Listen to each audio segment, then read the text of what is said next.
Oke, kemarin baru aja ada konten heboh, konten viral tentang rekomendasi WHO, World Health Organization tentang flavor ban. Di mana WHO memberikan rekomendasi supaya semua negara menerapkan kebijakan membuat flavor itu menjadi ilegal di industri vaping. Nah, ini sempat membuat kehebohan, banyak menjadi trending topik juga. Dan menurut gue ini adalah berita yang timingnya tepat dan layak untuk kita tanggapin gitu. Kenapa? Karena kita melihat di sini bahwa kalau WHO udah ngomong tentang sesuatu, pasti bukan masalah kecil, pasti masalah yang besar. Dan timingnya kenapa gue bilang tepat? Karena kita bisa menjadi bagian dari kebijakan ini. Kita bisa menjadi bagian memberikan pendapat, membuat masalah ini menjadi clear, terang benderang, dan akhirnya kemudian kita bisa membuat milestone atau langkah-langkah yang bisa kita lakukan bersama-sama supaya masalah ini bisa terbantu atau bahkan teratasi. Nah, makanya konten hari ini adalah terbuka. Bukan cuman untuk vapor aja, bahkan terbuka untuk smoker, juga terbuka untuk teman-teman yang nggak vaping dan juga nggak smoking gitu. Ini masalah besar banget, kita butuh partisipasi dari semua pihak untuk memberikan pemikiran, pendapat tentang masalah ini supaya bisa teratasi bareng-bareng. Karena kita menurut gua nggak ada yang kontra vaping atau pro vaping. Kalau udah urusannya sesuatu yang baik, kita semuanya sebetulnya satu. Karena kecintaan kita terhadap Indonesia gitu. Cuman konten ini agak panjang dan agak berat, jadi coba bener-bener dengerin step by step, luangkan waktu. Terus pada saat kita berkomentar, kita pakai logika juga dicampur dengan perasaan. Tadi gue bilang bahwa masalah ini besar. WHO kelihatannya sudah pusing banget tentang masalah rokok di dunia ini. Kita mau lihat tentang seberapa besar sih masalah ini gitu. Nah, masalah rokok ini adalah masalah yang sudah tahunan ya, mau dicari solusinya. Kenapa dicari solusinya selama tahunan dan belum ketemu-ketemu padahal masalahnya itu sebesar apa sih? Nah, kita lihat dari angka kematian rokok dulu ya. Kita bisa mengerti tentang skala dari masalah ini. Kematian yang disebabkan oleh rokok di dunia itu angkanya ada 8 juta kematian per tahun. Di Indonesia sendiri, angka kematian yang disebabkan oleh rokok itu ada 225.000 kematian per tahun. Jadi untuk sebagai komparasi adalah kalau di Indonesia, tsunami Aceh tahun 2004 itu sekitar 200.000. Jadi sebetulnya angka kematian setiap tahun di Indonesia 225.000 itu sama seperti angka kematian tsunami Aceh 2024, tapi terjadinya setiap tahun. Jadi setiap tahun ada tsunami, setiap tahun ada tsunami, setiap tahun ada tsunami. Jadi ini angka yang besar banget.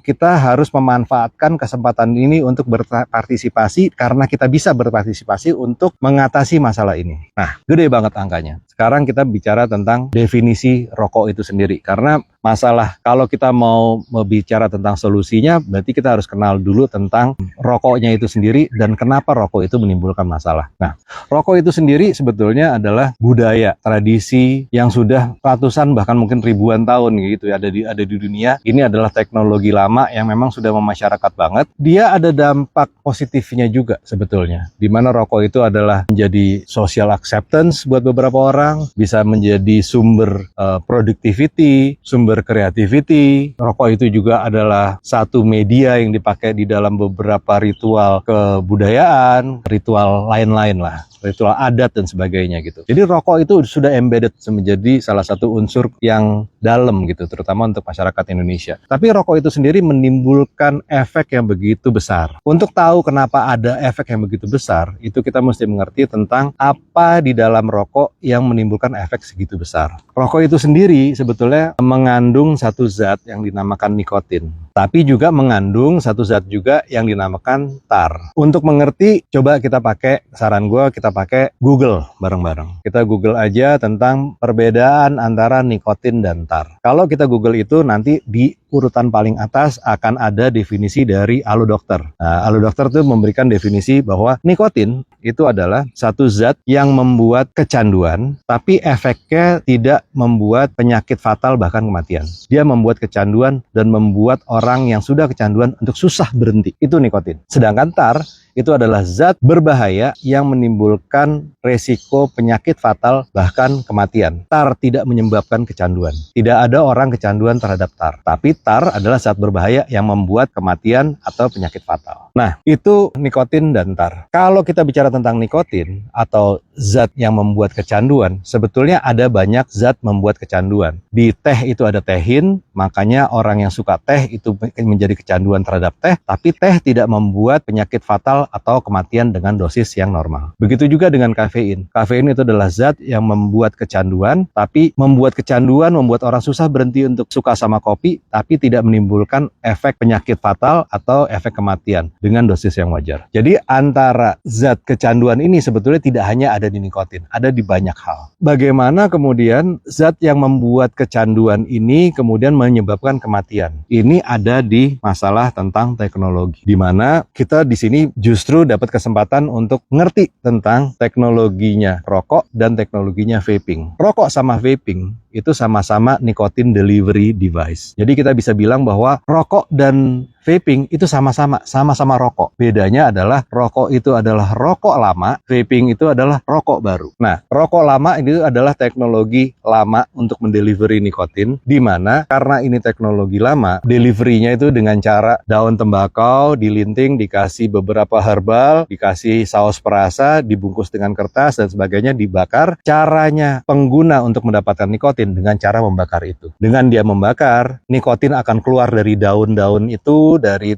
saus perasanya, dari herbal-herbalnya akan keluar nikotin, tapi kemudian bersamaan dengan keluarnya nikotin keluar juga tar. Dan ini nggak bisa dipisahkan karena begitu dia hanya bisa diproduksi karena dibakar dan tidak bisa dipisahkan. Jadi pengguna rokok itu kepingin menikmati nikotinnya karena nikotinnya membuat kecanduan dan susah berhenti, tapi nggak bisa ada pilihan lain, tarnya ikut masuk. Jadi tar adalah bukan sesuatu yang diharapkan masuk dari pengguna, tapi ikut masuk otomatis karena teknologi itu residunya adalah tar, otomatis ikut masuk. Sedangkan vaping, kalau kita bisa bilang itu adalah rokok baru, itu adalah rokok yang memiliki teknologi yang berbeda, di mana tar itu dipisahkan dari nikotinnya. Kenapa? Karena yang dipakai itu langsung nikotin yang sudah terekstraksi dari tanaman tembakau. Bisa juga dari tanaman yang lain yang mengandung nikotin, karena tidak hanya tembakau aja yang mengandung nikotin. Singkatnya adalah nikotinnya sudah extracted, sudah terpisah. Dia dicampur dengan PG, propylene glycol, dengan VG, gliserin, lalu dengan perasa. Nikotin ini tidak mengandung tar. Jadi pure langsung straight nikotinnya. Perbedaan kedua adalah kalau satu rokok lama ini membutuhkan titik temperatur bakar, rokok baru ini hanya cukup dengan titik temperatur didih. Jadi yang satu memproduksi asap, yang satu memproduksi uap, tapi uap ini bisa dipersepsikan seolah-olah sebagai asap, sehingga menimbulkan satisfaction atau kepuasan untuk penggunanya, seolah-olah itu asap, padahal itu uap. This is the beauty. This is the beauty dari rokok yang baru. Selain beauty dari sisi experience-nya, ada beauty juga dari sisi harm reduction-nya atau pengurangan resikonya. Jadi kalau misalnya resiko dari rokok itu dianggap 100% karena dia mengandung tar dan zat berbahaya yang lain, vaping ini bagaimana? Apakah dia risikonya tidak ada sama sekali atau bagaimana? Pasti ada. Benda asing yang masuk ke dalam badan kita, selain oksigen gitu, selain udara murni seperti udara yang ada di sekitar kita ini yang bersih, ada banyak pohon seperti ini, pasti menimbulkan risiko. Tapi risikonya itu sudah jauh tereduksi kalau dibandingkan dengan rokok. Selalu adalah harus dibandingkan dengan rokok. Kalau dibandingkan dengan rokok lama, yang tereduksi itu bisa 95% bahkan 98%.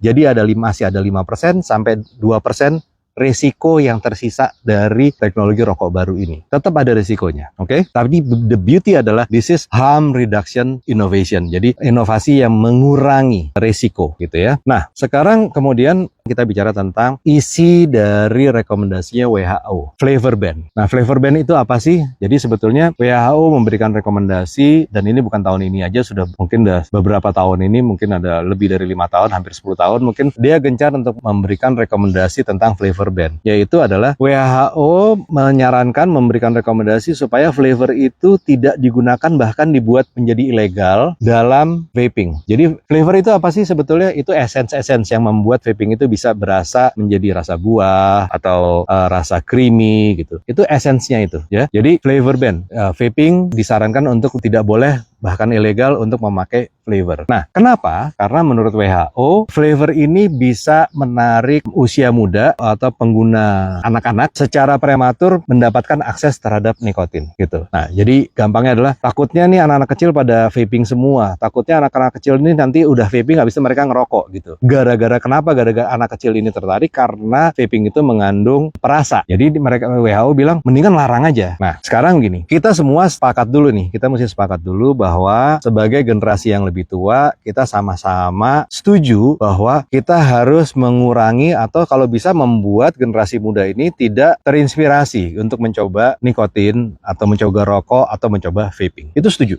Bahwa kemudian bahwa perasa ini bisa menjadi salah satu faktor yang membuat anak-anak underage ini, anak-anak kecil ini untuk menjadi coba, itu kita setuju juga. Ada beberapa ini kita mesti objektif, kita lihat bahwa di lapangan itu memang ada anak-anak kecil yang tiba-tiba vaping segala macam dan itu kita kesel ngeliatnya gitu. Iya, itu memang ada. Nah, tapi kemudian kita mesti lihat tentang kebijakannya. Apakah kebijakannya WHO ini kalau dilaksanakan itu akan semanis atau sebagus kedengarannya? Kalau kita bicara tentang pelaksanaannya tentang flavor ban ini, prinsipnya adalah di dalam harm reduction innovation ini, kebijakan yang mengenai di area harm reduction ini, prinsipnya adalah jangan sampai kegunaan primer itu harus dikalahkan atau bahkan diilegalkan hanya karena ada resiko sekunder gitu loh. Karena begini, ada 5 miliar orang, populasi kurang lebih di dunia ini. 1 miliarnya itu adalah smoker dewasa yang memang sudah mencukupi umur untuk menjadi perokok. Nah, mereka 1 miliar orang, ini adalah orang-orang yang memang berhak untuk merokok, tapi juga berhak untuk mendapatkan akses direct langsung sekarang, saat ini juga, detik ini juga, terhadap teknologi baru yang bisa mengurangi resiko terhadap mereka. Dari 5 miliar orang ini, itulah yang 8 juta orangnya setiap tahun akhirnya berkontribusi terhadap angka kematian. Tinggi banget gitu. Dan pada saat kita bicara tentang 8 juta atau 225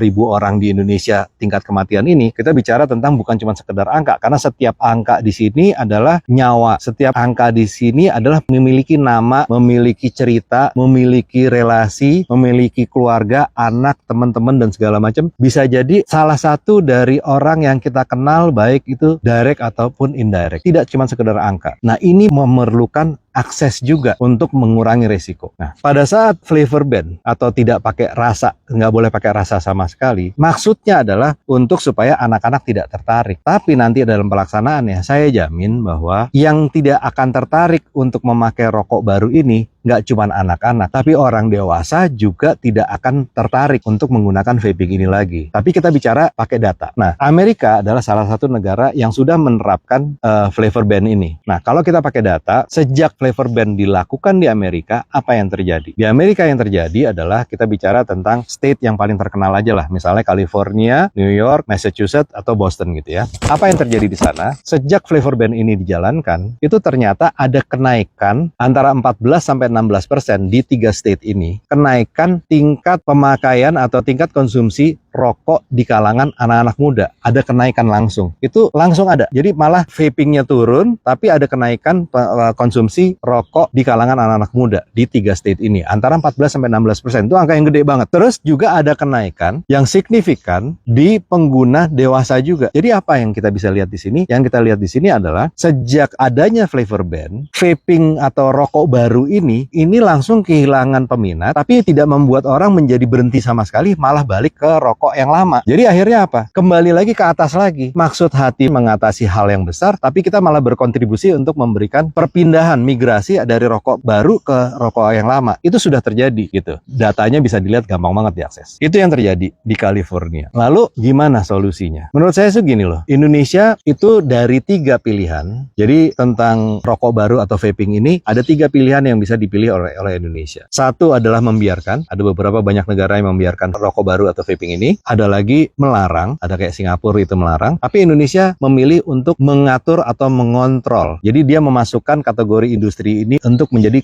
industri yang harus bisa dikontrol penyebarannya dan sebagainya. Melalui apa instrumennya? Melalui cukai. Menurut saya apa yang dilakukan oleh Indonesia itu sudah benar. Dikontrol. Bukan dibikin ilegal tapi dikontrol. Kenapa begitu? Karena untuk flavor ban sebetulnya the closest logical step untuk melakukan pengendalian terhadap anak-anak, satu, harganya dibikin makin mahal dengan adanya cukai. Yang kedua adalah batas usianya yang diatur, supaya anak-anak tidak bisa beli, batas usianya yang diatur. Sama dengan anak-anak usia muda nggak boleh beli alkohol. Anak-anak usia muda tidak boleh nonton film yang ada adegan dewasa atau ada adegan kekerasan. Ada batasan usia, di mana usia tertentu tidak boleh. Bukan filmnya yang dimatiin, gitu. Itu nomor satu. Nomor dua, dengan dia dikontrol ini, itu sudah bagus. Kebijakan, kalau mau lebih diimprove lagi, kebijakan yang baik itu adalah kebijakan yang memberikan ripple effect. Jadi kebijakan itu kemudian tidak cuma sekedar melarang atau mengatur, tapi masuk secara sosiologis ke masyarakat, sampai akhirnya masyarakat itu ikut memasyarakatkan lagi kebijakan itu, mensosialisasikan kebijakan itu, memiliki ripple effect. Nah, gimana caranya? Caranya adalah kita mesti mengidentify siapa yang bisa kita manfaatkan untuk membuat kebijakan yang memiliki ripple effect. Nah, kita punya aset nih untuk membuat kebijakan yang bagus untuk mengatur smoker. Kita punya aset yaitu ex-smoker, yaitu vapor sebetulnya. Vapor ini ada 6 juta di Indonesia. Nah, ini harus diidentify sama pemerintah dengan azas bahwa oh iya ya, yang kita harus tekan sebetulnya, harus kita perangi adalah tarnya sebetulnya. Nikotinnya juga, tapi bukan nomor 1, mungkin nomor 2 atau nomor 3. Nikotinnya nanti dulu deh, tarnya dulu. Karena tarnya hilang, ini resikonya udah hilang 95%, udah hilang 98%. Siapa yang bisa menjadi ambasador untuk memerangi ini? Itu vapor. Kenapa? Kalau kita bicara ya tentang vapor, dan saya adalah salah satunya, saya itu adalah vapor, kita ini udah menikmati dari pindah dari rokok lama ke rokok yang baru, kita menikmati. Itu semua vapor, termasuk saya salah satunya, itu akan melarang. Kita akan bantu pemerintah untuk melarang atau membatasi, minimal membuat orang switch. Kalau ini sama-sama dewasa, ngelihat orang-orang rokok, kita bilang, gue juga loh masih belum bisa berhenti ngerokok, tapi rokok gue baru sekarang. Nanti pada suatu hari, gue pengen berhenti semuanya nih, rokok baru gue berhenti, rokok lama gue berhenti, apalagi gitu. Nah, begitu juga sama anak-anak yang masih kecil-kecil.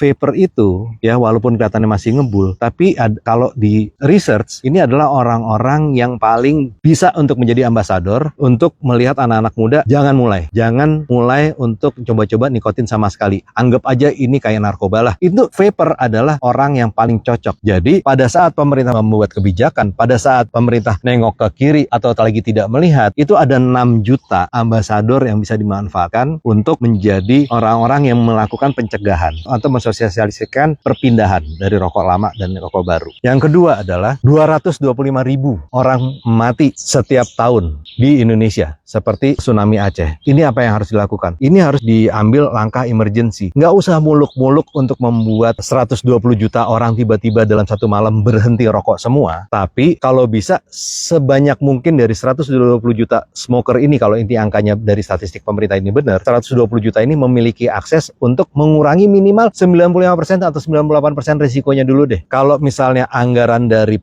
salah satu pilar pendapatan pemerintah itu adalah dari produk tembakau, itu bisa dilakukan untuk membiayai sebagian dari proyek kesehatan pemerintah kayak BPJS dan sebagainya. Sebetulnya kalau mau lebih ekstrim lagi, gimana kalau misalnya kita anggap bahwa tar itu adalah musuh terbesar yang harus diatasi pemerintah bisa membantu melakukan distribusi rokok baru ini di aset-aset yang sudah dimiliki pemerintah. Ada puskesmas, ada balai desa, ada kelurahan, ada macam-macam. Ini udah dilakukan sama Inggris gitu. Jadi bayangkan kalau pemerintah itu bisa bikin jalan tol untuk ekonomi, ini juga bisa bikin jalan tol untuk memerangi atau membuat blokade-blokade terhadap bahaya tar. Dengan seperti ini awareness bisa langsung menyerap hari ini juga di masyarakat dan efeknya hari ini juga gitu. Lalu kemudian kita juga tetap akan berkonsentrasi gimana caranya orang bisa bebas dari rokok lama, pindah ke rokok baru, dan kemudian bebas sama sekali dari rokok dan lama dan rokok baru seperti yang kita mimpikan sama-sama. Itu sebabnya kenapa konten ini terbuka buat smoker, vapor, dan non-smoker dan non-vapor, karena mimpi kita sama. Kita nggak ada pro dan kontra sebetulnya di sini. Itu pendapat saya.